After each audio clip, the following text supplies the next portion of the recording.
My School's a Zoo by Stu Smith, illustrated by David Catrow.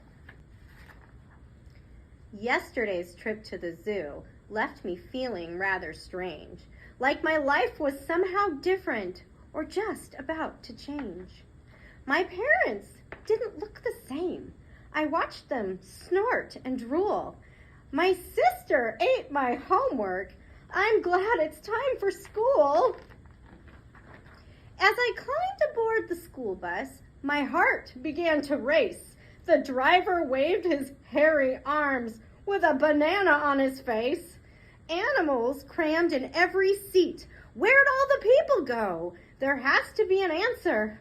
I'll bet Miss Wright will know. I ran into my classroom, but my teacher wasn't there. I would have told the sub if she hadn't been a bear. There were beehives in my desk and lizards at my feet. A goat ate all my pencils. There were needles on my seat. By the time I got to art class, there was nothing I could do. There were pythons on the ceiling, wreaking havoc with the glue. Computer lab was crazy. The mice were eating slugs. The computers didn't work on account of all the bugs.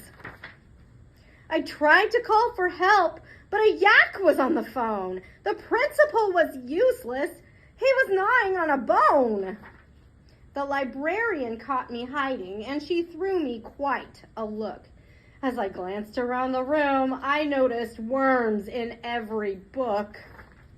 The lunchroom sure was crowded, and the aides looked pretty mean. The lions and the wildebeests were causing quite a scene. The lobster in my lunchbox snapped its claws up in the air. A vulture watched me patiently so he could take his share.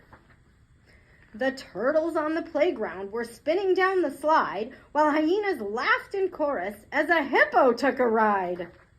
Music class was noisy. A penguin led our band. The ostrich missed his cue and the monkey smashed his hand.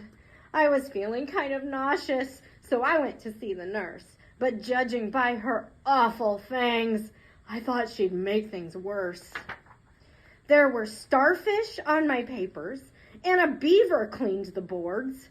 The seal clapped to erasers, while a fox gave out awards. The bus ride home was dreadful. The skunk made quite a stink. Did the zoo trip cause this mess? I closed my eyes to think.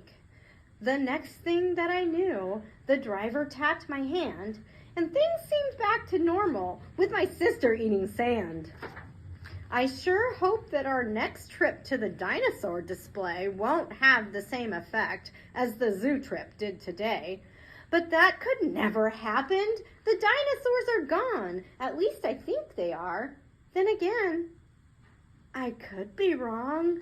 Who is the mask reader?